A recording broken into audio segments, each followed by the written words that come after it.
Shalom Uvracha, le passage de Chavtet Av, le 29 Av, Siman Tet, le 9e chapitre de Igeret HaKodesh. Aouvai, Achai, Vereai.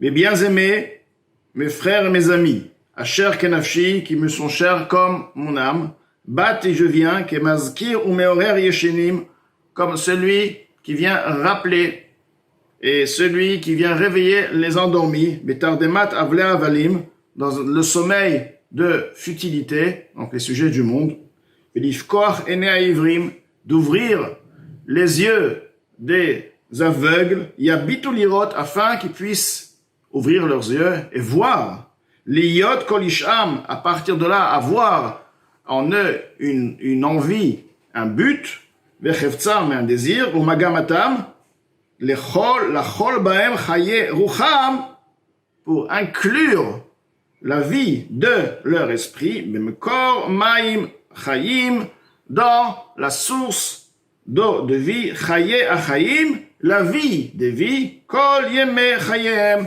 durant toute leur vie, minefesh ve'ad basar, depuis les sujets spirituels et jusqu'au sujet matériel, corporel. Donc l'Admor HaZaken vient ici pour réveiller la personne et lui donner une vision d'après la Torah, comme il va expliquer par la suite, une vision comment la parnassa, quel est le but de la parnassa, de la du travail, l'investissement dans le travail, et comment voir la responsabilité que la Torah nous a donnée de nourrir la femme et les enfants.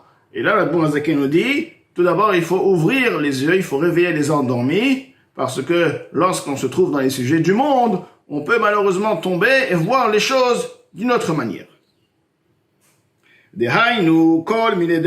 Donc, ceci veut dire tous les sujets du monde, veiske parnassa et des affaires qui sont liées à la subsistance. Lo iye kel de avdi de gamay. Il ne faut pas qu'ils soient comme ceux qui n'agissent uniquement pour leur intérêt. Veloye bet Israël, et que la maison d'Israël ne soit pas keovde avodat gilulim, comme ceux qui servent les idoles, donc les non-juifs de manière générale, des anin ou mefarnesin ou mokirin, les nachayu, dont les non-juifs ont en eux un amour propre, et du fait de leur amour propre, ils fournissent le besoin de leurs femmes et de leurs enfants, mais ahava, de par leur propre amour, étant donné qu'ils s'aiment, donc ils donnent une parnassa, ils donnent tous les besoins de leurs enfants et de leurs femmes, car ce sont une partie d'eux. Kimi ke'am cha Israël goyachad ba'aretz, car ce qui concerne les Bnei Israël, il est écrit, qui est comme ton peuple Israël, une nation sur terre.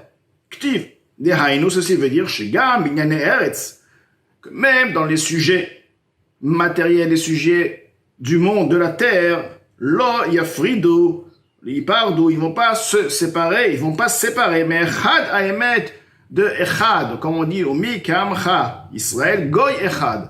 Ils vont pas se séparer du Echad, de l'un, Aemet, qui est le véritable, la vérité, Chaz Veshalom, Lehaïd Edut Sheker Chaz Veshalom, au point de venir et de témoigner un faux témoignage, Bekriyat Shema, au moment de la lecture du Shema, Erev Vavoker, la lecture du Shema qui se dit le soir et le matin, Be'enaim Zgurot, avec les yeux fermés, c'est-à-dire vraiment la personne est concentrée dans ce qu'il est en train de lire, Hashem Echad, donc Hashem Echad, comme il est dit dans le Shema, Akadosh Baruch Hu est un, c'est-à-dire il y a uniquement Akadosh Baruch Hu, Bedalet Ruchot Uvashamayim, ceci, donc, par Hashem Echad, il est Echad ou dans les 4 points cardinaux, dans le ciel, Mishamayim Imal ou Ba'aretz Mitachat, et sur la terre, et sous la terre, ou Bifkoach Ene Ivrim. Mais alors, lorsque les aveugles ouvrent leurs yeux après la lecture de Shema, ce qui veut dire après la Tfila,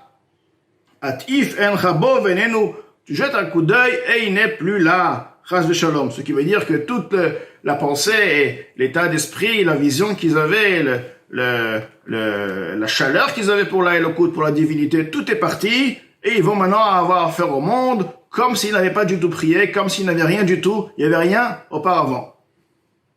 Arbezot yot lanu. Mais c'est uniquement en ceci qu'il nous sera convenable liyot, de devenir biyot lorsque nous allons devenir.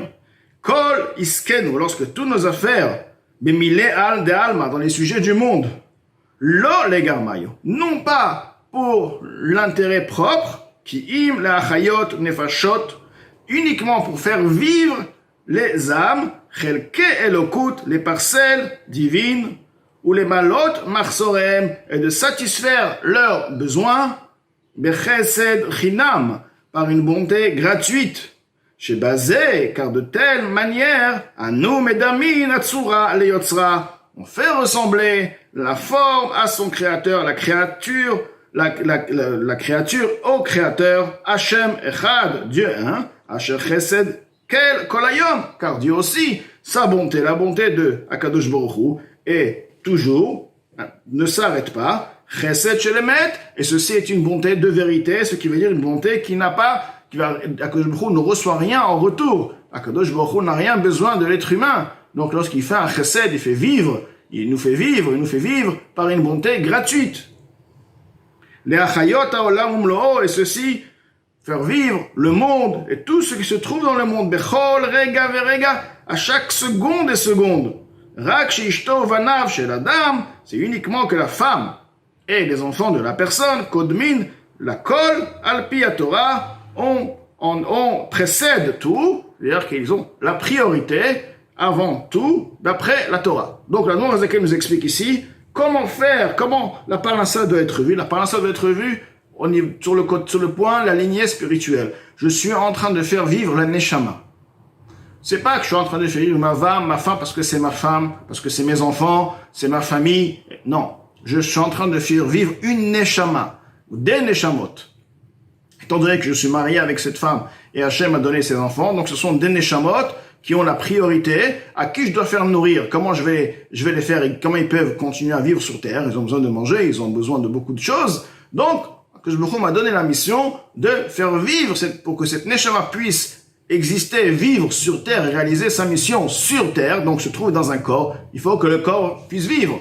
Donc, j'ai parmi mes missions, parmi ma mitzvot, une des mitzvot est de faire vivre cette neshama. Donc je regarde la neshama, je ne regarde pas le corps, je ne regarde pas mon intérêt, c'est ma femme. Je regarde uniquement le côté spirituel, non pas comme les goïms qui regardent que leur intérêt, c'est-à-dire c'est ma femme, c'est mes enfants, donc comme c'est les miens, donc bien sûr je m'occupe d'eux, je m'occupe de moi-même.